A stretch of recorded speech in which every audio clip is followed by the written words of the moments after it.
Hello, story lovers! Tonight, we're diving into a tale of passion, secrets, and choices that could change everything. Hearts will be broken, love will be tested, and every twist will leave you on the edge of your seat. Comment below where you're watching from, and if this story moves you, hit like, subscribe. Share it with someone who loves a powerful love story, and tap the bell so you never miss the next thrilling chapter. Ready? Let's begin. Asterisk, the scent of white roses filled the air as Victoria Sterling's fingers trembled slightly around the crystal vase. 3 years in Seattle, and she still felt like an outsider looking in through frosted glass. The afternoon light streaming through Bloom and Blossom's windows caught the paint stains on her apron, evidence of dreams that galleries refused to acknowledge. Her phone buzzed with another overdue rent notice. 2 weeks behind, and Mrs. Rodriguez had been patient enough. "Oh, baby, ring the bell." Chimed, and Victoria's world shifted. Alexander Blackwood filled the doorway like a storm cloud in an expensive suit. 6 feet of controlled power, dark hair perfectly styled, eyes the color of winter sky. He moved with the kind of confidence that came from never hearing the word no. "Hey, good afternoon," Victoria said, forcing warmth into her voice despite the way he studied her face like she was a puzzle to solve. "How can I help you?" "I need flowers for a wedding." His voice carried the weight of boardrooms and billion-dollar decisions. "Something elegant but not too flashy." Victoria nodded, moving between displays with practiced grace. "When is the wedding? What kind of feeling are you hoping to create?" "This Saturday, my sister's wedding." Alexander watched her work, noting how she seemed to genuinely care about creating something beautiful. "The feeling I'm hoping to create is complicated." Victoria paused, curiosity flickering in her green eyes. Complicated how?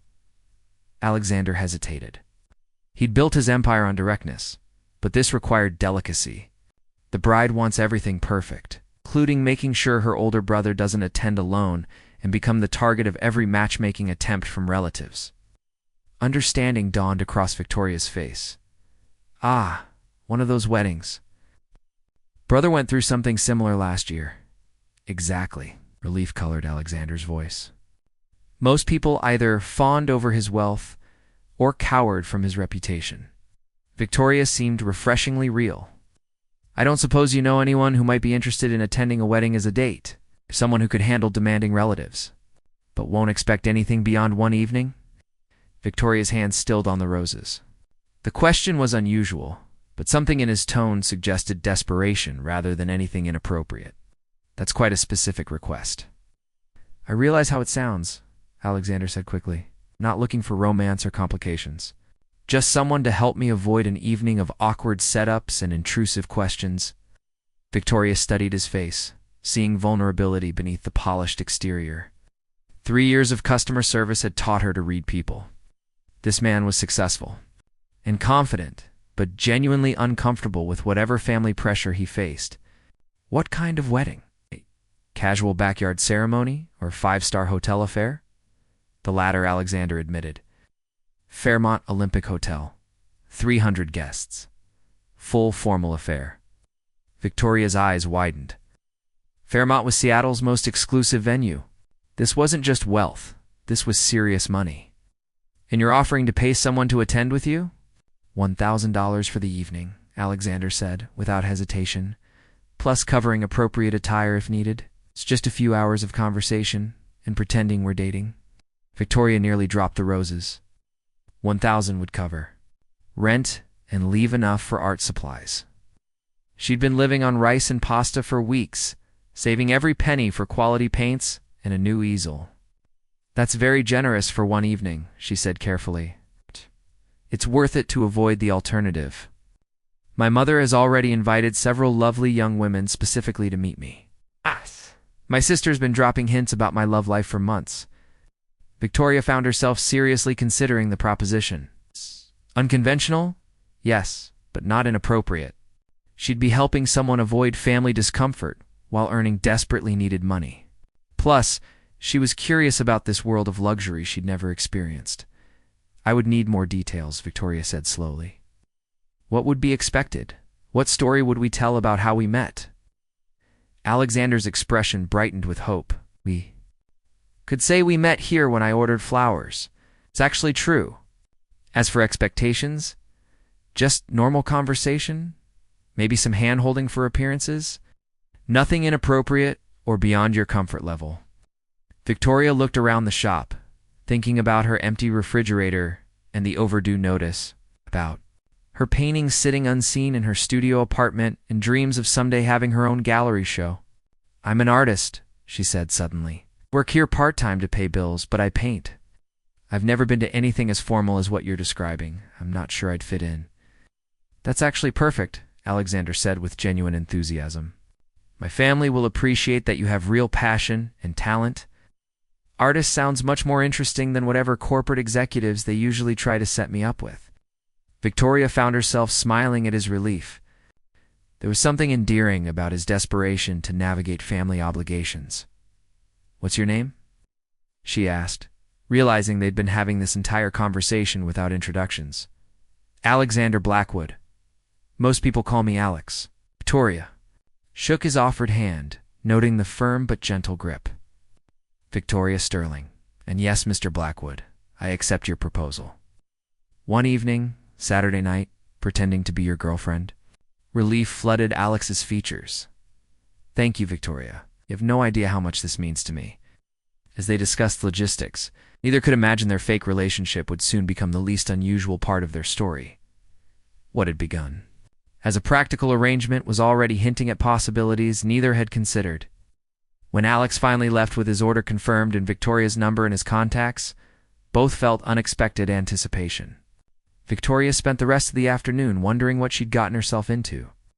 While across town, Alex found himself thinking less about avoiding his mother's matchmaking and more about getting to know the fascinating woman who'd agreed to help him. Saturday evening arrived with unexpected nervousness for both.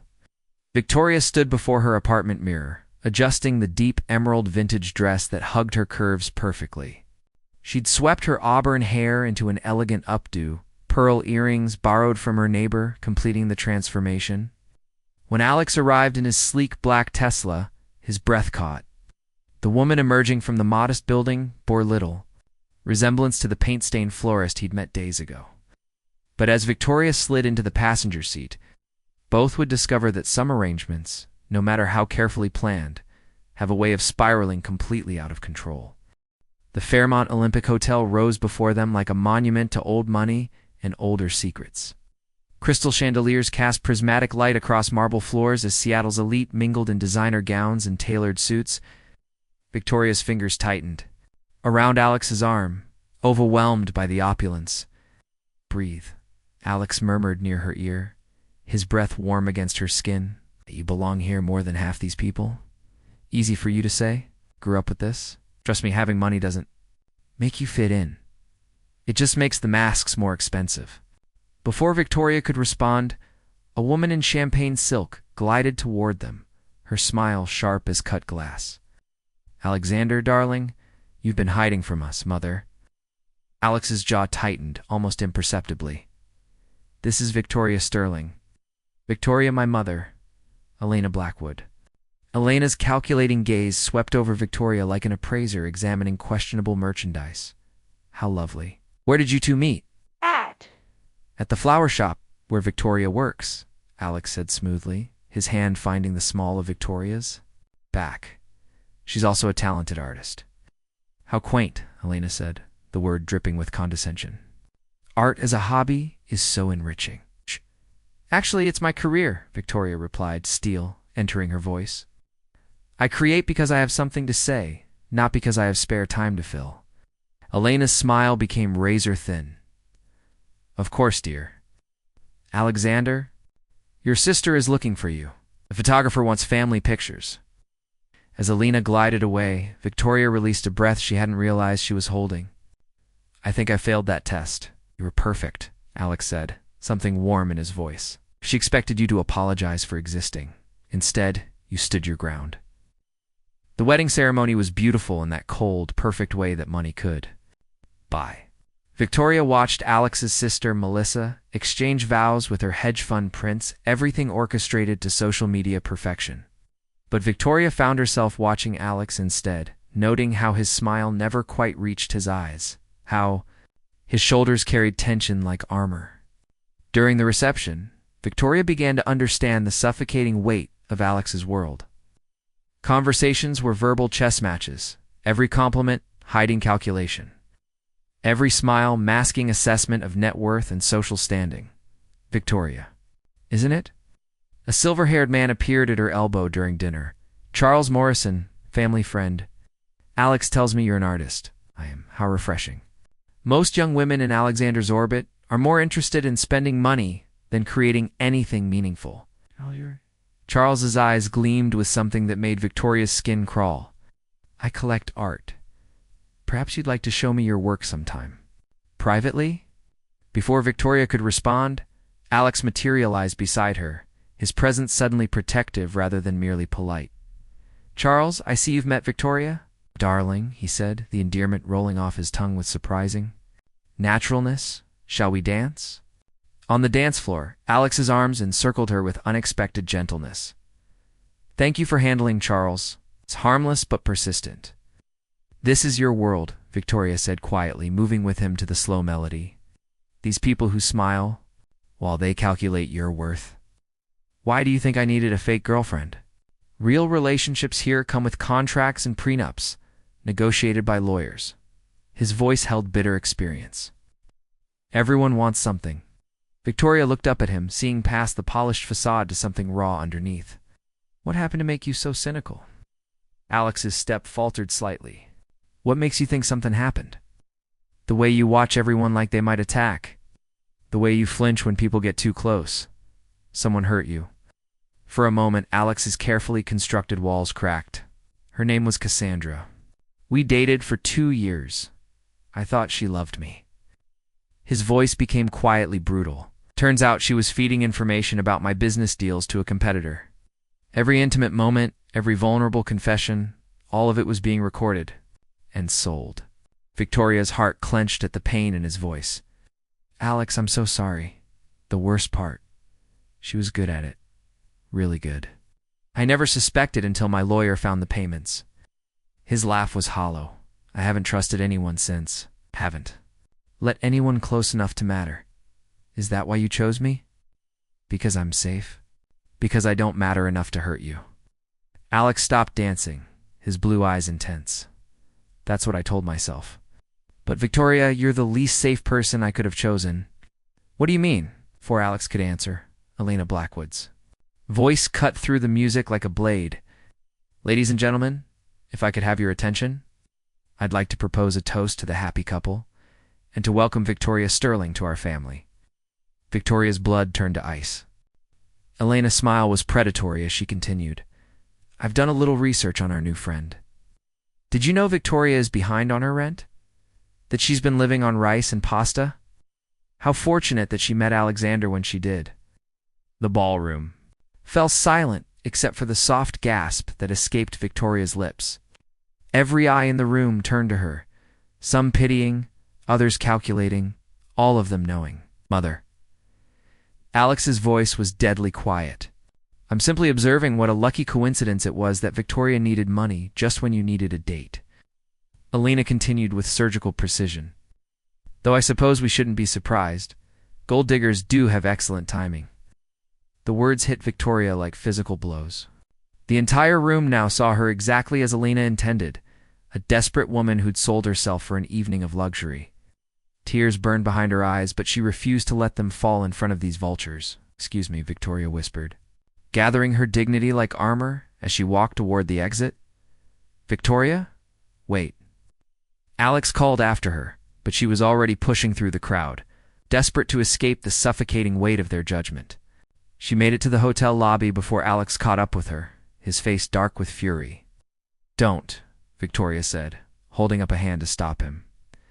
Don't you dare apologize for her. You knew this would happen. You knew exactly what bringing someone like me into your world would cost. That's not true. I never expected your mother to do exactly what rich, powerful women do when they feel threatened. You're either naive or lying, and I don't think you're naive. Alex flinched as if she'd struck him. Victoria, please. Let me explain. There's nothing to explain. Victoria's voice broke slightly. I was exactly what you hired me to be. Disposable solution to a temporary problem. The only mistake was mine, thinking that maybe for just one night I could belong somewhere I was never meant to be. She turned to leave, but Alex's next words stopped her cold. I know who you are. Victoria turned slowly, dread pooling in her stomach. What? Alex's face was pale, his expression tortured. I know who you are, Victoria. I've known since the day I walked into that flower shop. The hotel lobby spun around Victoria as Alex's words crashed over her like ice water. The marble floor felt unsteady beneath her feet, and the crystal chandeliers above seemed to mock her with their brilliant light. What did you just say? Voice came out as barely a whisper. Alex ran his hands through his dark hair, destroying its perfect styling. For the first time since she'd met him, he looked genuinely afraid. Victoria, I need you to listen to me. All of it. The truth. Truth. Victoria's laugh was sharp, broken, from you. The man who just let his mother humiliate me in front of 300 people? I didn't know she would do that. Swear to you, I had no idea she'd researched your background. Alex stepped closer, his eyes desperate. But yes, I knew who you were. Where before I walked into that flower shop, Victoria backed away from him, her heart hammering against her ribs. You're scaring me? How could you possibly know who I am? I'm nobody. I'm exactly what your mother said. A broke artist who can barely pay rent. You're Victoria Sterling. You're 28 years old. You moved to Seattle 3 years ago from Portland after your father died. Alex's voice was gentle, but relentless. Your father was Dr. James Sterling, one of the most brilliant research scientists this country has ever produced. The world tilted. Victoria gripped the back of a nearby chair, her knuckles white. Stop talking. Your father worked on classified government projects, clean energy, advanced materials, theoretical physics that was decades ahead of anything. The public knew about. Alex's eyes never left her face. He died in a car accident 3 years ago, except it wasn't an accident. You're insane. Victoria's voice cracked. My father was a college professor, taught physics at Portland State. He died because some drunk driver ran a red light. The drunk driver was a professional assassin named Marcus Webb. He was paid $2 million to make your father's death look accidental. Alex pulled out his phone, his fingers shaking slightly as he scrolled through files. Your father was about to release research that would have revolutionized energy production and put several oil companies out of business permanently. Victoria stared at the phone screen Alex held toward her. Police reports, coroner findings, financial records, all with official letterheads and government seals. Her father's name appeared again and again, along with words like classified and national security. This is impossible, she whispered. If any of this were true, why would you know about it? You're a tech entrepreneur, not some government agent. Because my company, Blackwood Technologies, was hired to continue your father's research after he died. Alex's admission hung in the air like a death sentence. I've been looking for you for 3 years, Victoria. You disappeared after the funeral, changed your name from Sterling Harrison to just Sterling, paid cash for everything. Never used credit cards or applied for loans. You became a ghost. Victoria felt like she was drowning in air. Every breath was a struggle as pieces of her carefully constructed life began crumbling around her. Why were you looking for me? Because your father hid something before he died. Something crucial to completing his research. And we think he gave it to you. It's ridiculous. He never gave me anything except his old books and some photo albums. Victoria's voice rose, drawing stares from hotel guests. I'm an artist, not a scientist. I barely passed high school chemistry. Victoria, think. Alex's voice became urgent. In those last few months before he died, did your father give you anything unusual? A gift that seemed out of character? Something he insisted you keep safe? Unbidden, Victoria's mind flashed to the small abstract painting hanging in her apartment. Her father had given it to her for her birthday, claiming he'd bought it at a local gallery because it reminded him of her. It was the only piece of art in her apartment she hadn't created herself. And she'd always found it strange that her practical, scientific father would suddenly develop an interest in abstract expressionism. I don't know what you're talking about. She lied, but Alex caught the flicker of recognition in her eyes. You do know, you just remembered something. Alex stepped closer, his voice dropping to an intimate whisper. Victoria, there are people who killed your father for what he knew. They've been looking for you too. Finding you first wasn't just business for me anymore. It became personal the moment I saw how beautiful and strong and real you are. Don't. Tears finally spilled down Victoria's cheeks. Don't you dare make this about feelings when everything between us has been a lie. Not everything, Alex said fiercely. What happened on that dance floor was real. The way I wanted to protect you from Charles, from my mother, from anyone who would hurt you, that was real. Victoria, I've been falling for you since the moment you stood up to my mother in that flower shop. You manipulated me. You used my desperation, my financial situation, to get close to me.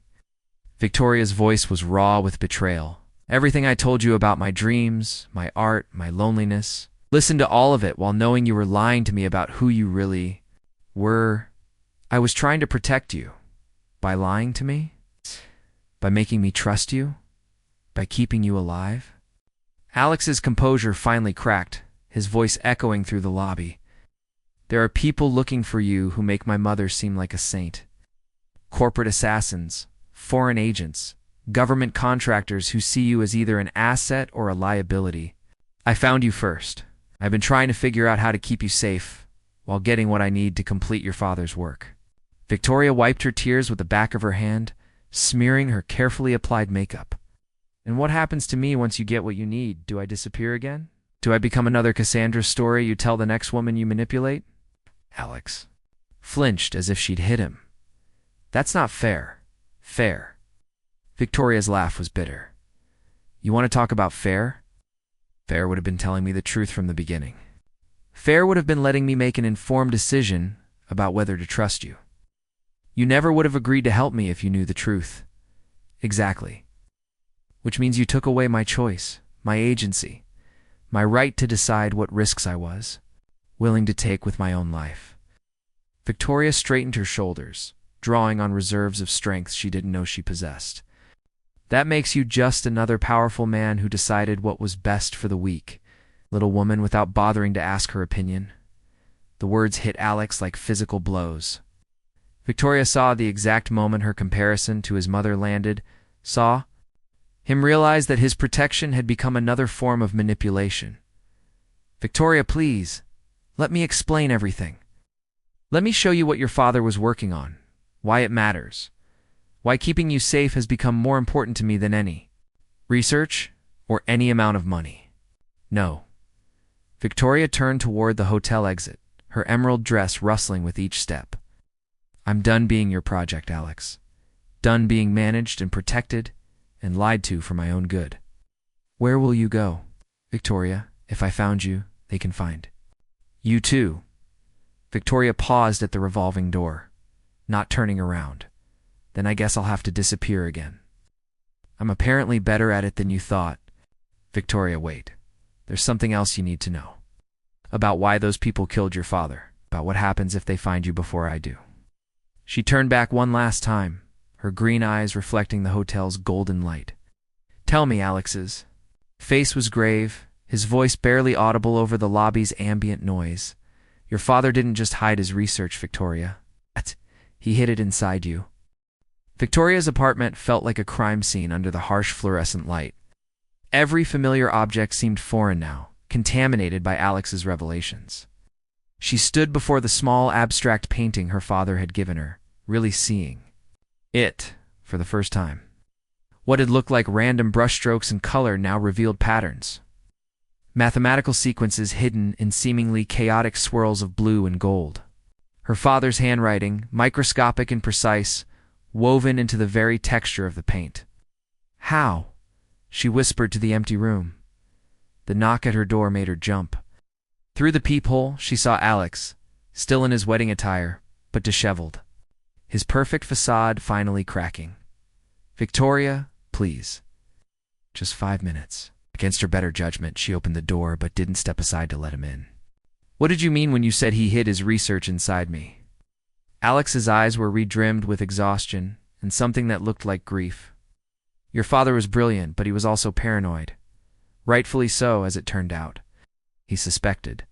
Someone was monitoring his official research, so he developed a secondary project. Something he kept completely off the books. The painting. Alex nodded. But not just the painting. Victoria, do you remember getting sick about 6 months before your father died? Some kind of virus that lasted for weeks? Victoria's blood chilled. She did remember. Fever, weakness, strange dreams that felt more real than waking. Her father had insisted on treating her himself, said hospitals were too expensive and impersonal. That wasn't a virus, Alex continued. Your father injected you with nanomachines, microscopic computers that integrated with your neural pathways. They've been dormant since then, waiting for the right activation sequence. Victoria gripped the doorframe, her legs suddenly unsteady. You're saying my father turned me into some kind of human computer? He turned you into the most secure data storage device ever created. The nanomachines are powered by your bioelectric field and protected by your immune system. Unless someone knows exactly what to look for and how to access it, the information is completely invisible, and you know how to access it. Alex's silence was answer enough. Victoria stepped back, allowing him into her apartment, but keeping distance between them. Show me. Alex moved to the painting, pulling a small device. From his jacket pocket, it looked like a modified smartphone, but with additional components she didn't recognize. When he aimed it at the painting, numbers began scrolling across the screen. The painting contains the activation sequence, Alex explained. Your father embedded it in the brushstrokes using a form of encrypted data compression he developed. When scanned with the right device, it produces a frequency pattern that awakens the nanomachines in your system. And then what happens? Alex's expression became haunted. Then you become a living database containing research that could revolutionize energy production, end dependence on fossil fuels, and shift global power structures overnight. You also become the most valuable and dangerous person on Earth. Victoria sank into her worn armchair, the full weight of her situation crushing down on her. This is why people killed my father. This is why they're looking for me. Yes. And Victoria, there's something else you need to know. Aren't just storage devices your father built in security protocols. If someone tries to extract the information forcibly, or if they detect that you're in mortal danger, they'll release a electromagnetic pulse that will destroy the data and kill me, Victoria finished, her voice hollow. Your father loved you enough to make you invaluable and dangerous enough that no one would risk losing the information by hurting you. But he also loved you enough to ensure that if the worst happened, you wouldn't suffer. Victoria stared at the painting, understanding finally why her father had seemed so sad and distant in those last months. He'd turned his daughter into a walking weapon and a living target, all to protect research that could save the world. Why didn't he just publish the research? Make it public so no one could profit from controlling it, because incomplete information is more dangerous than no information at all. What your father discovered could create unlimited clean energy, but the same technology could also be weaponized. In the wrong hands, it could destabilize entire economies or create weapons that make nuclear bombs look like firecrackers. New sound interrupted them, the soft scrape of footsteps in the hallway outside Victoria's apartment. Alex's body went rigid, his hand moving to his jacket. Did you tell anyone where I lived? Victoria whispered. No, but if I could track you, down so could they. Alex pulled a gun from his jacket, the weapon looking alien in his manicured hands. Victoria, we need to go. Now. Wait. Victoria moved to her easel, grabbing a canvas she'd been working on. If we're running, I need this. There's no time for your art. It's not art. Victoria showed him the painting, hidden in the landscape. Were more of her father's equations, sequences she'd been unconsciously reproducing for 3 years. I think the nanomachines have been influencing my work, trying to communicate through the only medium I understand. Black stared at the canvas, recognition dawning in his eyes. These equations, they're the missing pieces. Your father didn't just hide one set of data. He distributed it across multiple storage systems. The painting here, the nanomachines in you, and your own artwork. The footsteps in the hallway had stopped, replaced by the soft sound of lockpicks. Working against metal, the fire escape, Alex whispered. But Victoria was already moving, grabbing a bag and shoving her most important paintings inside. As they climbed out her window onto the rusted metal grating, Victoria caught sight of three men in dark suits entering her building. Professional, efficient, lethal. "My car is 2 blocks away," Alex whispered as they descended into the alley. "Behind her building? No, they'll be watching your car. This way." Victoria led him through a maze of back alleys and side streets, intimate knowledge of the neighborhood's forgotten passages, keeping them ahead of their pursuers. When they finally reached the relative safety of an all-night diner, 6 blocks away, both were breathing hard and adrenaline charged. "We can't keep running forever," Victoria said, sliding into a corner booth where she could watch both entrances. "Even if we stay ahead of them, what kind of life is that? Always looking over our shoulders, never trusting anyone, never staying anywhere long enough to matter." Alex reached across the table, covering her hand with his. "There's another option." Victoria pulled her hand away. "I'm listening. We complete your father's work. We decode all the information, perfect the technology, and then we make it public. Release everything simultaneously to every major university, government, and media outlet in the world. Once the information is public, you're no longer valuable as a target, and until then, I protect you. With everything I have, every resource at my disposal, every ally I can call in." Alex's blue eyes were intense with determination. "Victoria, I know I've lied to you, manipulated you, used your situation to get close to you. But everything I feel for you now is real. I would die before letting anyone hurt you." Victoria studied his face, seeing past the expensive suit and polished exterior to something raw and desperate underneath. "And after? Once the information is public and I'm no longer your responsibility, what happens to whatever this is between us?" Alex was quiet for a long moment, his jaw working as he struggled with words. "I don't know. I've never felt about anyone the way I feel about you. You make me want to be better than I am, more honest than I've ever been. But I also know that I've damaged something between us that might never heal." "Yeah," Victoria admitted. "Trust doesn't come back easily once it's broken." "No. But Victoria, I'm asking you to trust me one more time. Let me help you finish what your father started. Let me keep you alive long enough to make his sacrifice mean something." Victoria looked out the diner window at the empty street, knowing that somewhere in the darkness, people were hunting her. People who would kill her for information she didn't even know she possessed. "If we do this," she said slowly, "if we work together to decode my father's research, I need something from you. Anything. Complete honesty. No more protection. Through deception, no more managing me for my own good. If we're partners in this, then we're equals. That means I get to make informed decisions about my own life, even if you don't like my choices." Alex nodded without hesitation. "Complete honesty. I promise. Then yes, we'll finish my father's work together." Victoria met his gaze directly. "But Alex, when this is over, when the research is public, and I'm safe, I'm walking away. From you, from this life, from everything. I need to figure out who I am when I'm not running from something or being protected by someone." The words hit Alex like a physical blow, but he nodded. "I understand."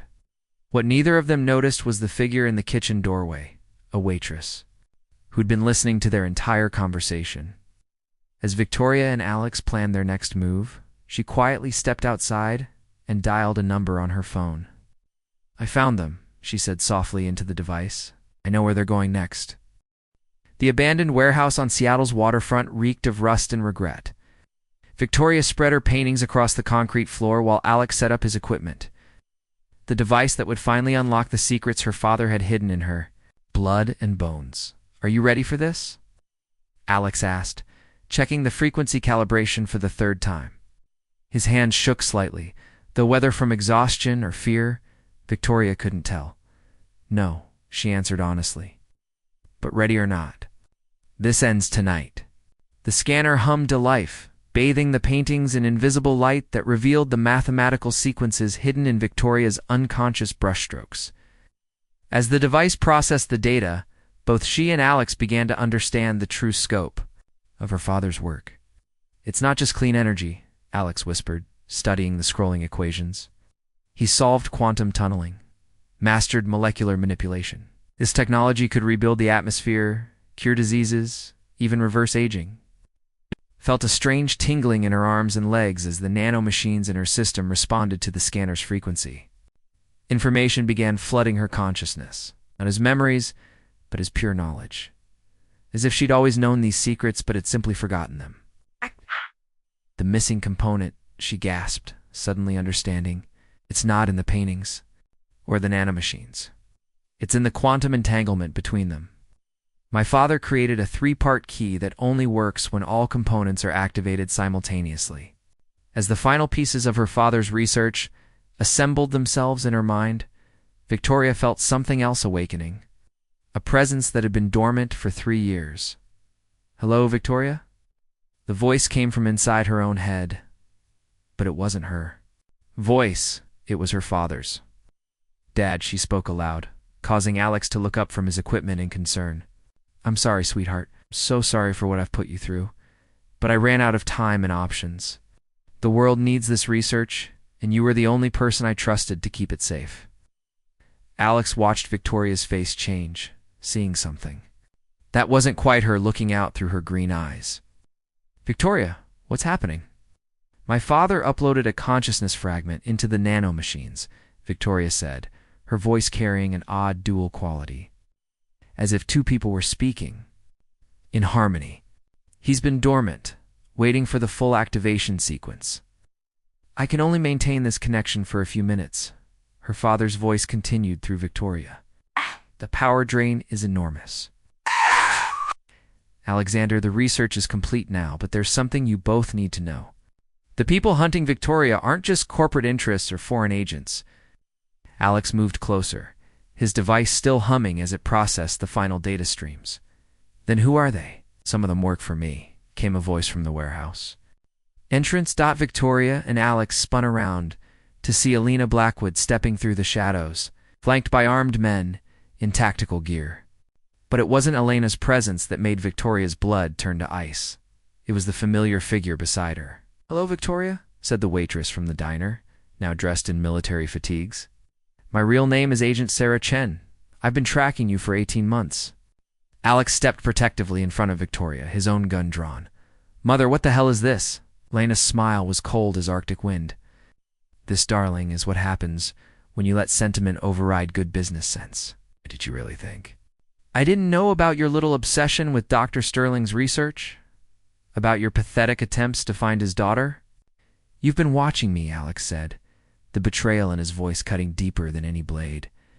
"Watching you, funding you, guiding you," Alina confirmed.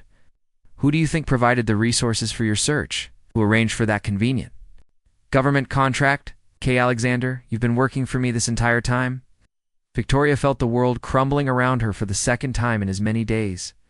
"You're saying that everything, even Alex finding me, was orchestrated by his mother?" "Not everything," Alina said with cruel satisfaction. "I didn't plan for my son to actually fall in love with you. That particular complication has made this much messier than necessary." Alex's face went white as the full scope of his mother's. Manipulation became clear. The Cassandra situation. That was you too, wasn't it? "A valuable lesson about the dangers of emotional attachment in business?" Alina said dismissively. "One you apparently failed to learn." Victoria felt her father's presence growing stronger in her mind, his consciousness drawing power from her. Rage and heartbreak. Through her, he spoke with increasing urgency. "Alexander Blackwood has been working with a consortium of energy companies and weapons manufacturers. They don't want to suppress this technology, they want to weaponize it. Control. It used clean energy as leverage to dominate global markets while developing the military applications." "Fascinating," Alina said, apparently able to hear both voices. "Dr. Sterling's consciousness transfer actually worked. How wonderfully melodramatic." Agent Chen raised her weapon, aiming it directly at Victoria's chest. "Ms. Blackwood, we have everything we need. The scanner has extracted the data. The subject is no longer necessary." "Wait," Alex said desperately, his own gun trained on the agent. "Mother, you can't do this. She's an innocent woman who's been caught up in something she never chose." "Innocent?" Alina laughed. "Darling, She's been unconsciously developing weapons technology for 3 years. Every painting she's created contains fragments of research that could destabilize governments. She stopped being innocent the moment her father turned her into a living weapon. Victoria felt her father's consciousness burning through her neural pathways like fire, his final message urgent and desperate. Victoria, there's one more protocol I built into the system, a failsafe I never told anyone about. If you activate, it will destroy all the research, including the nanomachines in your system. But the electromagnetic pulse will also kill me. Victoria finished aloud. I know, Dad. I figured that out. Alex's face went ashen. No. Victoria, no. There has to be another way. There isn't, Victoria said softly, her hand moving to the small pendant around her neck, a gift from her father that she now realized was the activation device for the failsafe. Alex, all those people your mother is working with, they'll use this technology to cause more suffering than it prevents. They'll hold clean energy hostage while they perfect weapons that could end civilization. We can fight them, Alex pleaded. Together, we can expose them, take the research public ourselves. They have armies, Alex, resources, government connections, unlimited funding. What do we have?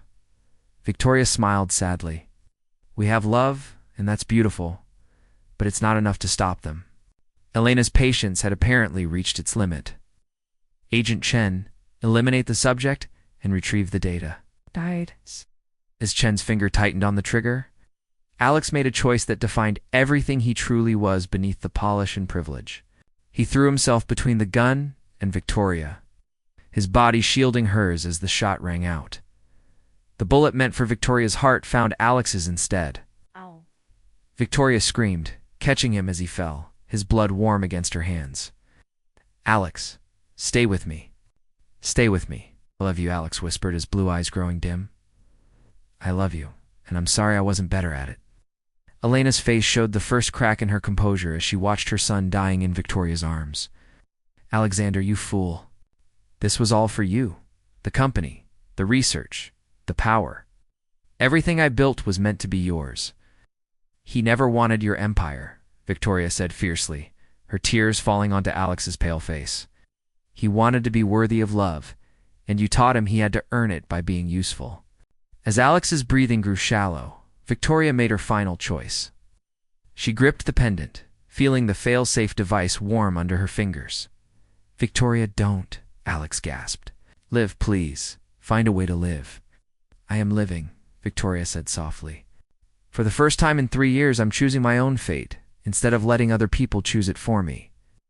She looked up at Elena and Agent Chen, at the armed men surrounding them, at a world that would use her father's gift to create more suffering.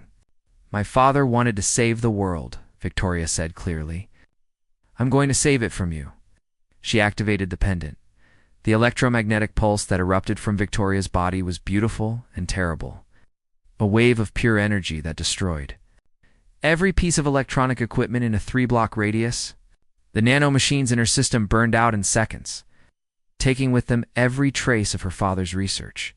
In her final moments, Victoria felt her father's presence one last time, proud and loving and free. Alex's eyes found hers as the light faded from both of them, and in that last breath, they found something that transcended all the lies and manipulation and fear. They found each other. Elena Blackwood stood in the smoking ruins of her ambitions, watching her son and the woman he loved die in each other's arms, understanding too late that some things matter more than power. In the distance, sirens wailed, as Seattle's emergency services responded to reports of a massive electrical disturbance. But in the quiet warehouse by the water, 2 hearts beat their final rhythm in perfect synchronization, having chosen love over survival, truth over safety, sacrifice over surrender. Dr. James Sterling's research died with his daughter, its secrets lost forever to those who would misuse them. But his real legacy lived on in the choice Victoria made, the courage she found, and the love that transformed a fake relationship into something eternally real. Sometimes, the greatest victory is knowing when to let go. The end.